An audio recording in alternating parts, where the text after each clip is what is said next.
할렐루야. 우리 좌우에 계신 분들에게 하나님이 당신을 지극히 사랑하십니다. 아멘, 아멘, 아멘, 아멘. 그 하나님이 살아계신 하나님이십니다. 오늘 그 살아계신 하나님이 여기 이 자리에 우리와 함께 계신 것입니다. 살아계신 하나님, 우리를 사랑하시는 하나님의 음성을 오늘 말씀을 통해 함께 듣기 원합니다. 주시는 하나님의 말씀은 마가복음 11장 1절부터 11절까지 말씀이 되겠습니다. 마가복음 11장 1절부터 11절까지 말씀이 되겠습니다. 제가 한 절, 여러분 한 절 교독하시고 11절 말씀은 한 마음으로 함께 합독하겠습니다. 제가 1절 먼저 시작합니다. 그들이 예루살렘에 가까이 와서 감람산 벳바게와 베다니에 이르렀을 때 예수께서 제자 중 둘을 보내시며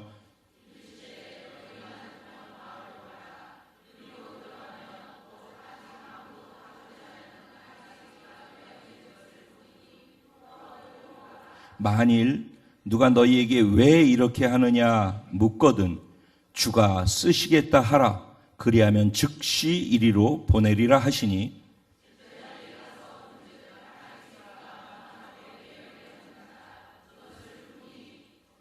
거기 서 있는 사람 중 어떤 이들이 이르되 나귀 새끼를 풀어 무엇하려느냐 하매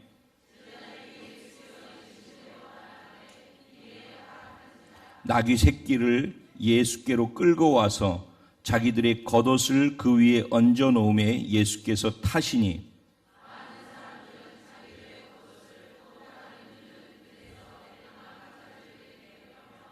앞에서 가고 뒤에서 따르는 자들이 소리 지르되 호산나 찬송하리로다 주의 이름으로 오시는 이여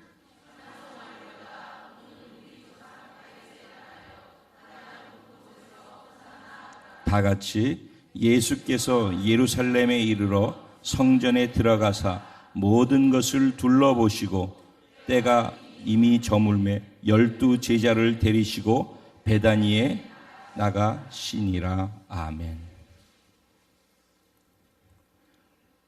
오늘 우리가 함께 봉독한 이 말씀을 가지고 예수님의 입성을 누리는 자 바로 당신입니다. 이런 제목으로 주시는 은혜를 나누고자 합니다. 오늘은 종려주일입니다.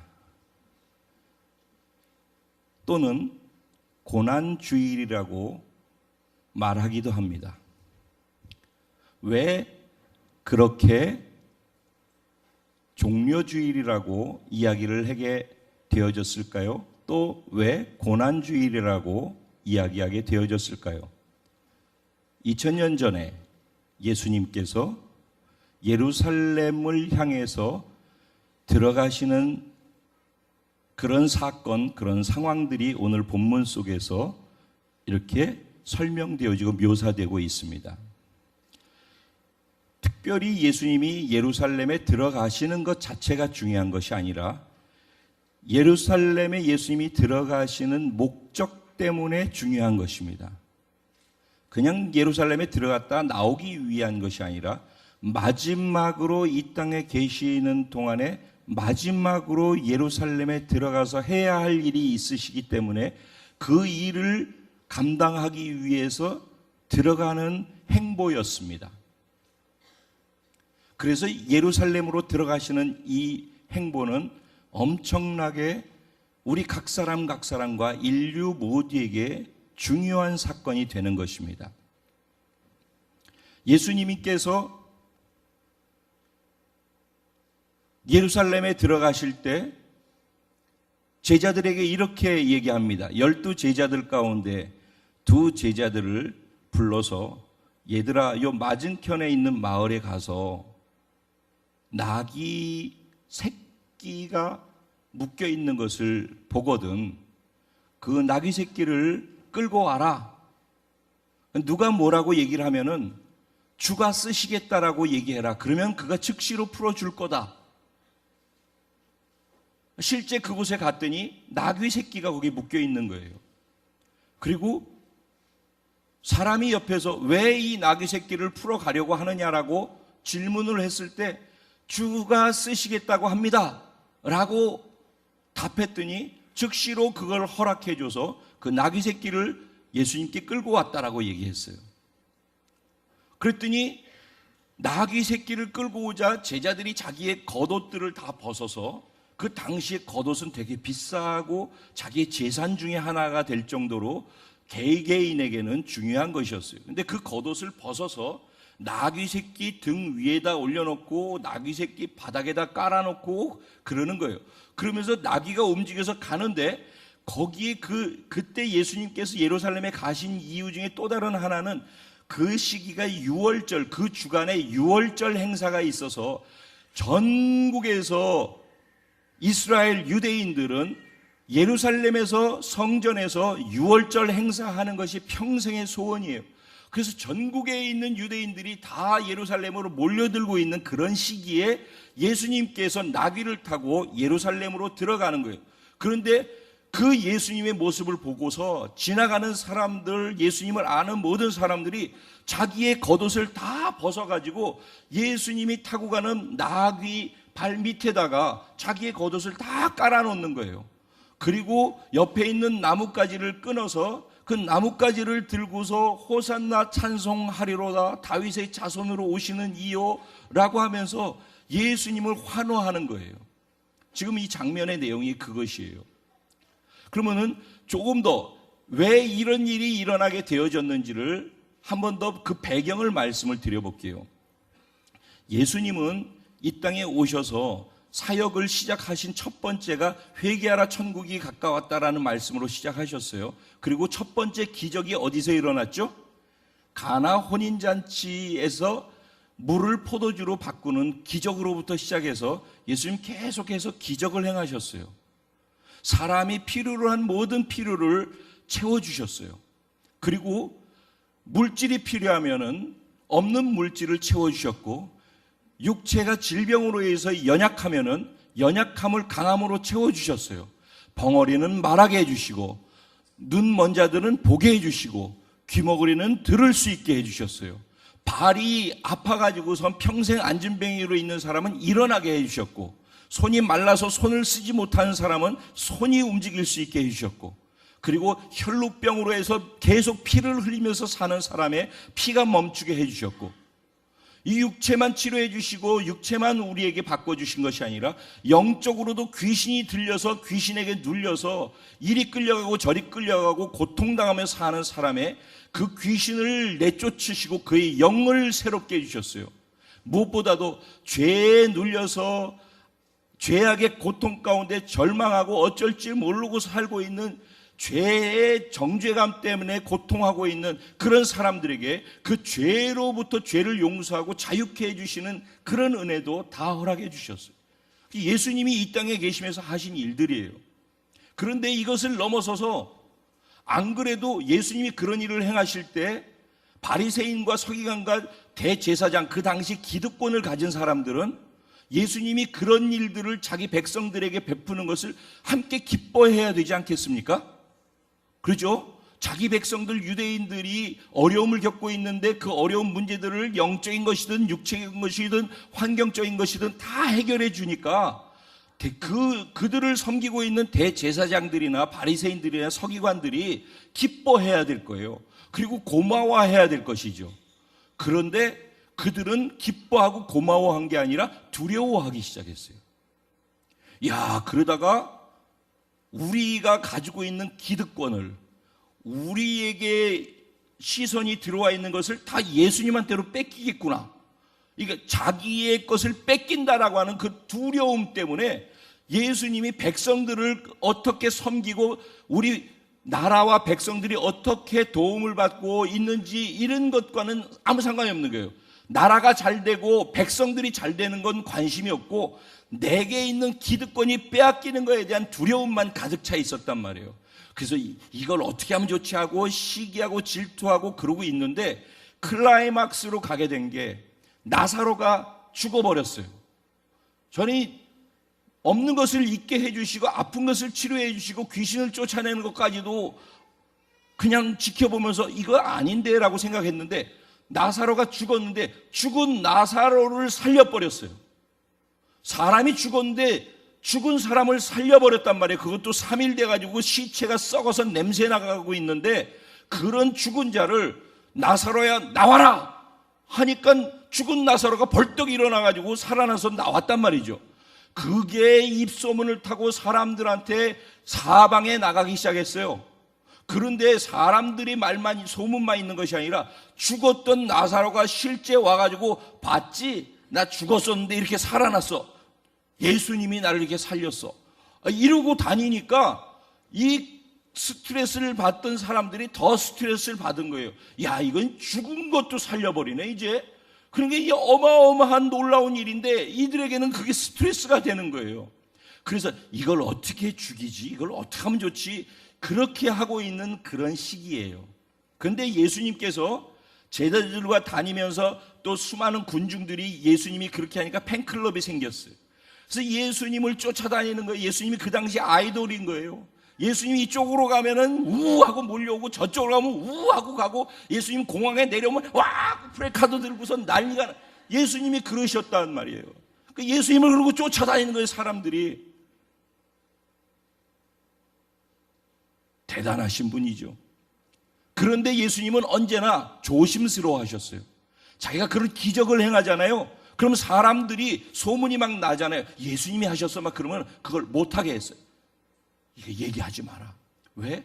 저들이 자꾸 시기하고 그렇게 해서 나를 일찍 죽여버리면 안 된다라고 생각했고, 이 땅에 계시는 동안에 예수님이 하셔야 될 일이 있고 예수님이 마무리 지을 때까지 해야 될 그 과정의 시간들과 해야 될 일들이 있었기 때문에 그 일을 하기 전까지는 자신이 노출되면 안 된다고 생각했던 거예요. 그래서 수많은 기적을 행하면서 사람들이 예수님을 막 얘기하려고 그러고, 귀신이 당신은 하나님의 아들 아니십니까? 라고 귀신, 쫓겨난 귀신이 그런 얘기할 때도 잠잠하라 이렇게 말씀하셨던 이유가 자신이 드러나면 안 되기 때문에 그런 거예요. 그런데 오늘 지금 마지막으로 오늘 본문의 내용은 예루살렘에 입성하시는 이것은 유월절 행사 때문에도 그렇지만은 예수님이 자기 스스로 내가 너희들이 기다려던 구약에서 예언했던 메시아, 구세주, 너희들을 구원하기 위해서 온 이 땅의 그리스도가 바로 나야 라는 것을 공공연하게 선언하기 위해서 예루살렘으로 들어가시는 거예요. 내가 너희가 기대하고 바랬던 메시아야, 내가 그리스도야, 내가 하나님께 기름 부음 받은 자야, 내가 너희의 왕이고 온 우주를 창조한 왕이야 라고 선언하시면서 예루살렘으로 들어가시는 거예요. 그럼 보통 한 나라를 정복한 왕이 자기 나라로 돌아갈 때 되면은 입구에 들어갈 때 큰 마차에다가 큰 어마어마한 최고의 명마를 타고서 군사들이 호위하고 번쩍번쩍 거리는 걸 하고서 이렇게 하고서 들어가지 않습니까? 그럼 사람들을 쫙 도열해 가지고서 그 사람이 올 때 막 이러죠. 근데 오늘 예수님 모습은 자신을 왕으로 드러내기 위해서 들어가는 것은 분명한데, 들어가는데 어떤 모습이에요? 왕이 그렇게 입성하는데 나귀, 그것도 나귀 새끼, 아직 사람이나 짐을 한 번도 올려보지 않은 새끼, 어린 새끼를 타고서 가는 거예요. 그리고 그 모습이 얼마나 우스꽝스러웠을까? 그러죠? 예수님이 그렇게 해서 지금 들어가는 거예요. 그런데 그런 예수님이 들어가시는 장면을 보고 사람들이 예수님에 대한 기대감이 있는 거예요. 그리고 사람들은 진짜 예수님을 유대인의 왕, 이스라엘의 왕, 지금 빼앗긴 나라를 회복시키고 자기 나라의 왕이 될 것이라고 믿고 기대했어요. 예수님에 대한 기대가 있었어요. 그리고 예수님을 왕으로 추대하고 싶어 했어요. 왜? 저런 왕이 있으면 부족할 게 없고 불편할 게 없죠. 먹을 게 없으면 먹을 거를 물고기 2마리에 떡덩어리 5개를 가지고 몇천 명, 몇만 명을 막 먹이고도, 그리고 12광주리를 남기는 그런 능력의 사나이. 왕되기 충분하지 않아요?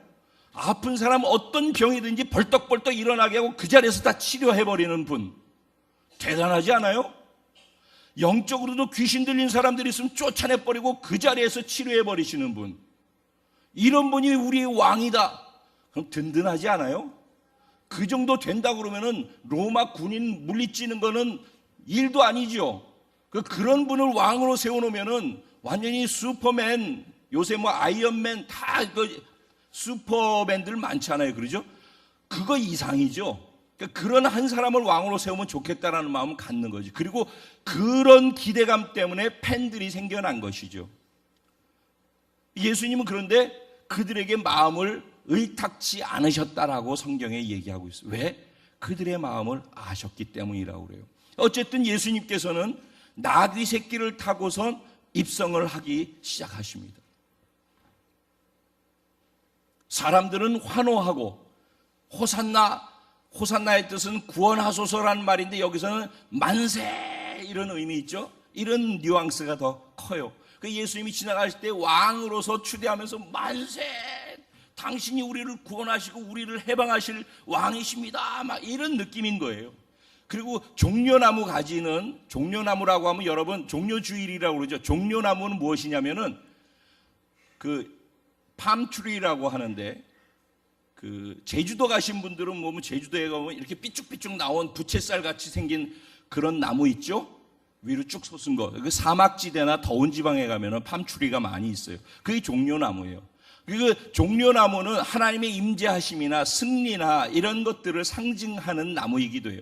그래서 예수님이 지나갈 때 종려나무 가지를 꺾어가지고 이걸 흔들었어요. 그래서 예수님이 오늘 예루살렘으로 입성하시는 이것을 기억하면서 종려주일이다라고 얘기를 하는 거예요. 이해가 되죠? 그런데 오늘 예수님이 예루살렘으로 들어가시는 것은 단지 그것만을 위해서가 아니에요. 내가 왕이다라는 것을 선언하기 위한 것뿐만 아니라 그 걸음을 통해 가지고 예루살렘에 들어가면 어떤 일이 있는가? 이제는 아까 시기하고 질투하고 스트레스 받고 있었던, 그리고 나사로가 죽었다가 부활할 때 완전히 클라이막스로 스트레스가 가득 찼던 대제사장들과 서기관들 있죠? 바리새인들. 그들이 자극되는 거예요. 이제는 더 이상 참을 수가 없다.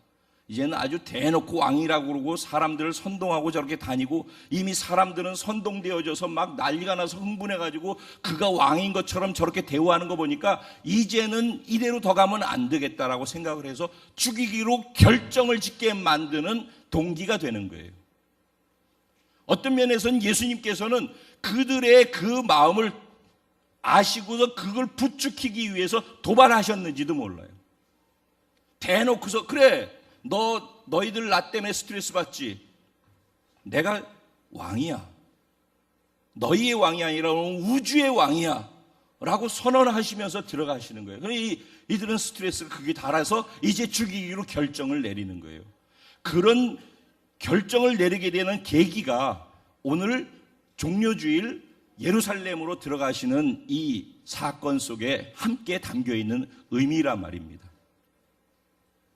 그런데 사람들이 예수님이 들어가시는데, 예루살렘으로 입성하시는데, 예루살렘이 입성하시면서 오늘 11절 마지막 절 말씀에 뭐라고 되어 있어요? 예수님께서 예루살렘에 이르러서 성전에 들어가사 모든 것을 둘러보시고 때가 이미 저물매 12제자를 데리고 베다니에 나가시니라 그랬어요.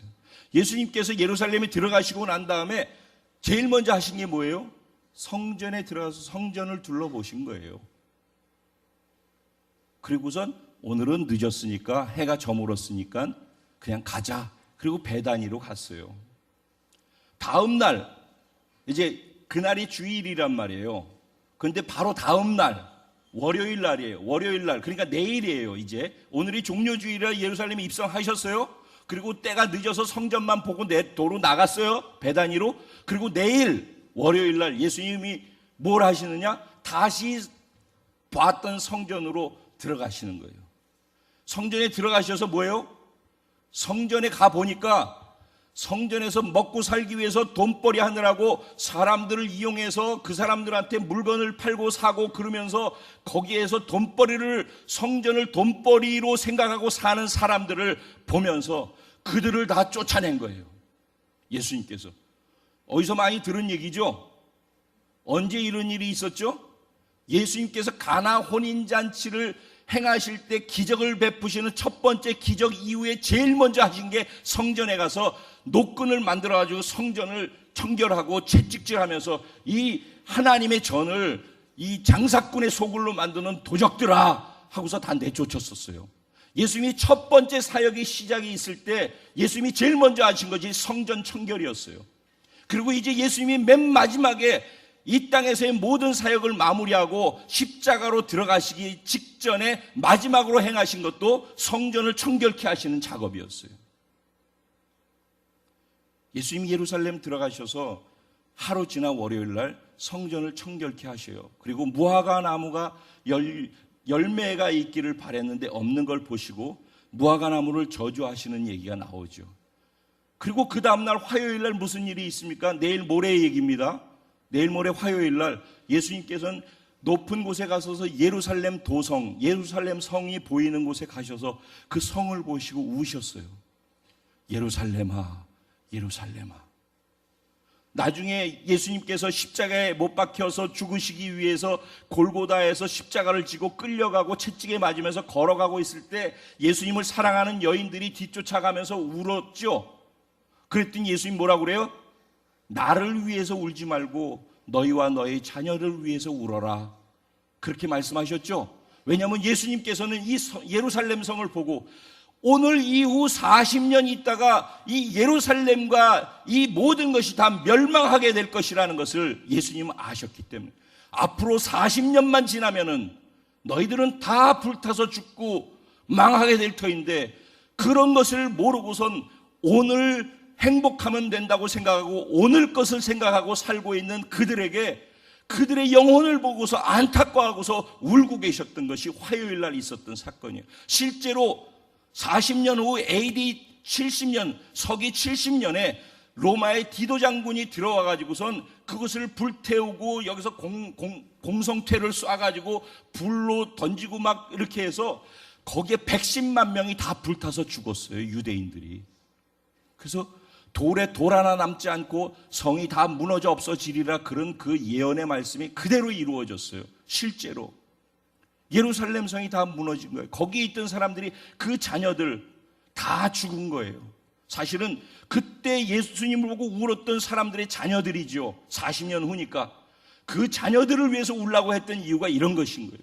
우리는 오늘을 살면 되고 오늘 행복하면 되고 오늘 돈 벌고 내 자식을 위해서 살면 된다고 생각하고 돈 벌면은 내 자식이 잘 될 거라고 생각하지만은 예수님은 그렇게 보지 않는다는 거예요. 예수님은 미래가 어떤 일이 일어날지를 예측하고 그것을 볼 수 있고 그것을 위해서 움직이는 자들이 그리고 그것을 자녀들에게 줄 수 있는 사람이 지혜롭고 현명하고 복된 자라고 생각하시는 거예요. 수요일 날은 예수님은 쉬셨어요.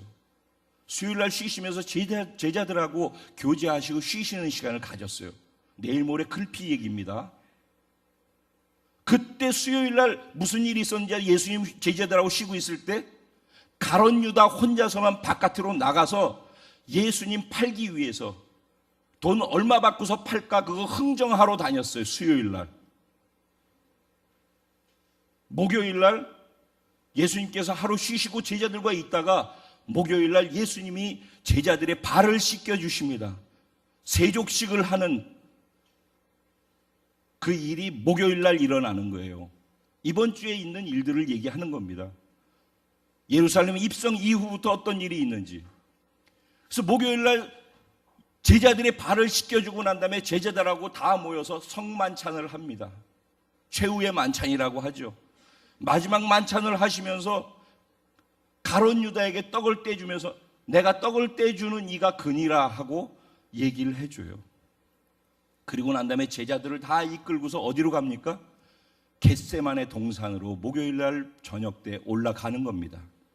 그 겟세마네 동산에서 제자들에게 나와 함께 좀 기도하자라고 부탁하고 예수님은 계속 기도합니다. 왜? 이제 새벽 동이 트게 되면은 저들이 나를 파는 자들과 함께 자기를 잡으러 와서 자기를 끌고 가서 그 시간 이후부터 어떤 고통을 겪고 어떤 수치와 모멸감을 갖고 어떻게 그 죽을 것 같은 그 수치와 그런 시간들을 통과해서 그 고통 속에서 죽을지를 그분은 아시거든요. 그리고서 밤새워서 기도를 한 겁니다. 그리고 동이 터오를 쯤에, 금요일날 새벽이죠.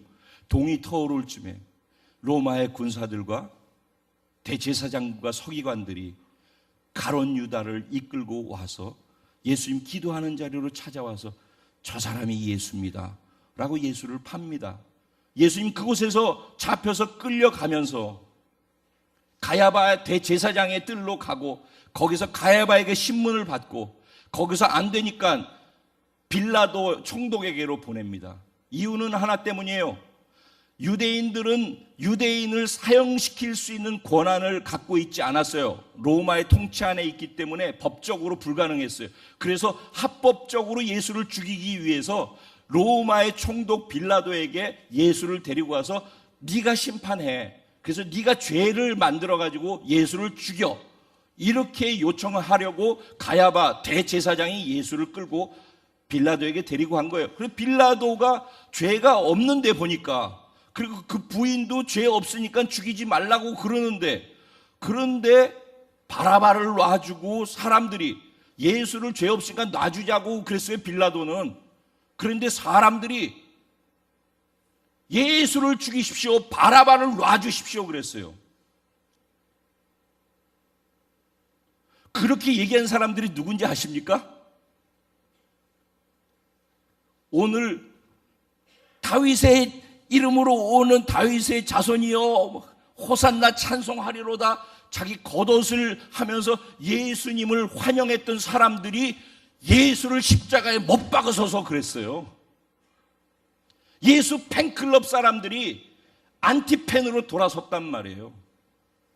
예수한테 미쳐서 같이 따랐던 사람들이 예수를 죽이라고 얘기한 사람들이 됐단 말이에요. 예수님이 나귀를 타고 예루살렘에 입성하신 것은 예수가 왕이라는 걸 선포하는 거예요. 예수님이 이 예루살렘 입성하시는 걸 통해서 환호하고 있는 저들의 입에서 예수를 십자가에 못 박고 바라바를 놔주십시오라고 할 거를 예수님 아셨어요.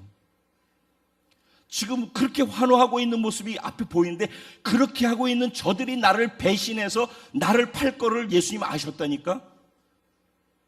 제자들도 마찬가지예요. 제자들만 나 죽기까지 예수님 따르겠습니다라고 얘기를 하는데, 저들이 다 굴기 전에 3번 예수를 부인할 것도 아셨다니까요. 다 아시는데 알면서 환호하는 그들을 보고서 가는 예수님, 묵묵히 계속해서 예루살렘으로 입성하신 예수님, 그 예수님 속의 마음은 무엇이었을까요? 그들의 연약함을 아는 거예요. 그들을 끝까지 사랑하시는 거예요. 그리고 그들을 위해서 고통을 당하시고 그들을 위해서 대신 죽으시는 거예요. 그래서 그들에게 생명을 주기 위해서, 그래서 막혀져 있던 하나님과의 관계를 벽을 허물고 회복시켜서 하나님과 인간과 갈라져 있는 것들을 화목케 하시는 화평의 왕이 되신 거예요. 그리고 오늘 우주의 모든 생명체에 생명을 주시는 왕이 되신 것이에요. 그리고 죽음을 이기는 승리의 왕이 되신 것이에요. 그리고 영광을 받으신 영광의 왕이 되신 것이에요. 예수님 그 길을 다 알면서 고통스러운 가운데에서 그 길을 가신 거예요. 예수님은 왕이셔요. 예수님이 예루살렘 입성하시는 것은 마치 예수님을 믿고 하나님의 자녀가 되겠다라고 예수님을 영접하고 받아들이는 그것과 동일한 거라고 생각해요. 예수님이 예루살렘에 구원하기 위해서 입성하신 것처럼 예수님이 우리 안에 입성하시는 거예요. 우리가 예수를 믿고서도 또 실수하고 예수님 죽기까지 따르겠다라고 하고서도 사랑을 고백하고도 또 예수님을 부정하고 또 넘어지고 또 실수하고 사랑한다고 하고 환호하고선 그 예수를 부정하고 부인하고 못 박으라고 외치는 그런 모습으로 우리가 살 것을 아시면서도 그런 우리를 위해서 죽으시고 우리에게 생명 주시려고 우리 가운데로 들어오셨단 말입니다. 그런데 그 예수님을 누가 누리느냐는 것이에요. 누가? 예수님의 제자들이 누렸나요? 예수님의 제자들을 누리지 못했어요. 지금 겉옷을 벗어서 주고 그리고 환호하고 있는 군중들과 함께 예수님의 제자들도 그렇게 하고 있었어요.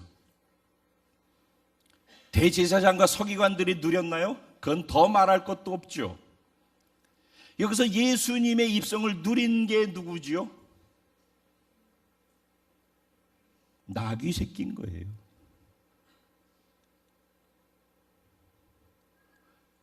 다른 사람들은 다 예수님 환호하고 막 흥분하고 다 거기 황홀경에 빠져 있었어요. 그들이 행복해 보이죠. 나귀 새끼는 어때요? 다 잘하지도 않아서 많이 힘들겠죠. 무거운 짐을 져본 적도 없겠죠. 예수님의 몸무게를 자기가 다 감당해야 됐겠죠. 그리고 그 길을 걸어가느라고 나귀 새끼는 힘들었을 거예요. 그리고 나귀 새끼도 맨날 묶여만 있다가 풀어줬을 때 나귀 자기가 가고 싶은 길이 있었고 하고 싶은 것이 있었겠죠. 그런데 예수님을 싣고서 예수님이 원하시는 길을 향해서 나귀 새끼는 계속 갔어요. 나귀 새끼가 한 건 그것밖에 없어요. 그래서 우리가 외형적으로 볼 때나 눈으로 볼 땐 나귀 새끼는 제일 힘들겠구나라고 보여지는 등장인물이에요. 그런데 사실은 예수님께 환호할 때 그 환호를 받은 사람은 예수님만이 아니라 예수님하고 한 몸처럼 붙어있는 나귀 새끼가 그 환호와 영광을 같이 받았어요.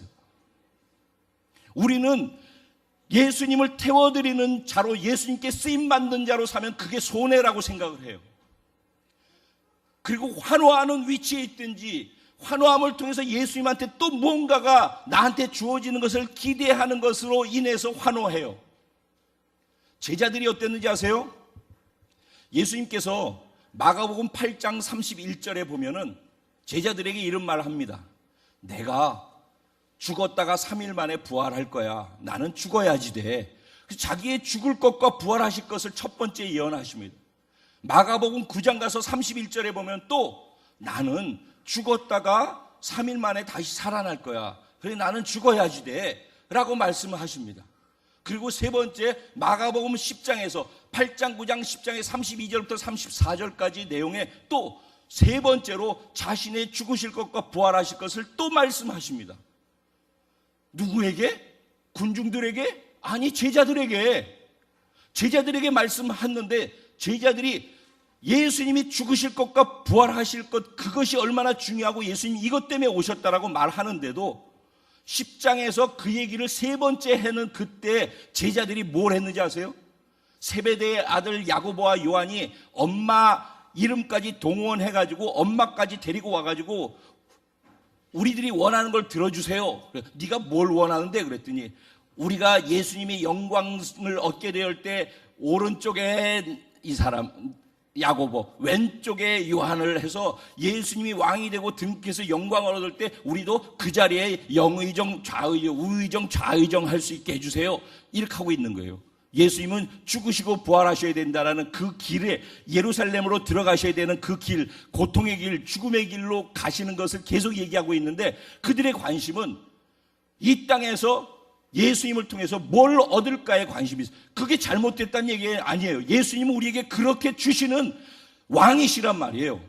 그런데 어제도 제 말씀 속에서 나눴지만은 우리가 예수를 믿고 구원받아서 산다라고 할 때 이쪽에 예수를 알지 못하고 살았던 혼과 육으로 살았던 사람이 예수를 믿으면서 그 사람은 죽고 예수의 부활의 생명으로 다시 태어나서 영이 살아나서 이쪽 사람이 됐다면은 구원만 받았다는 말의 의미가 아니라 이쪽 사람으로서 예수의 생명과 연합되고 예수의 능력과 연합되고 예수의 기적에 연합되고 예수의 거룩함과 의로움에 연합될 뿐만 아니라 예수의 가치와 목적에도 연합되는 거예요. 예수의 꿈과 비전에도 연합되어 있는 거란 말입니다. 연합될 것이 아니라 이미 되어져 있는 존재로 시작하는 것이 구원이란 말이에요. 그리고 예수님을 통해서 수많은 것들이 주어지죠. 그런데 우리에게 주어지는 부, 명예, 축복, 건강 이런 것들이 내가 예수를 믿고 예수를 통해서 부와 건강과 축복과 성공을 취하기 위해서 신앙생활하는 구조는 종교생활하고 별 차이가 없어요. 그런데 내가 예수를 믿고 성공하고 부를 취하고 건강하고 잘 되는 것이 예수님이 이 땅에 오시도록 하기 위해서 쓰여질 수 있는 에너지로, 예수님의 목적과 가치를 위해서 들여질 수 있는 에너지로 거기에 고리가 걸려질 때 그때 비로소 의미가 있는 것이란 말이에요. 근데 우리는 공부를 하는 것도 돈을 버는 것도 내가 이 땅에서 열심히 자녀를 키우는 것도 예수를 통해서 그것을 목적으로서 신앙생활을 한다면 그거는 구조가 잘못되어 있는 거라는 거예요. 지금 제자들이 그렇다는 거예요.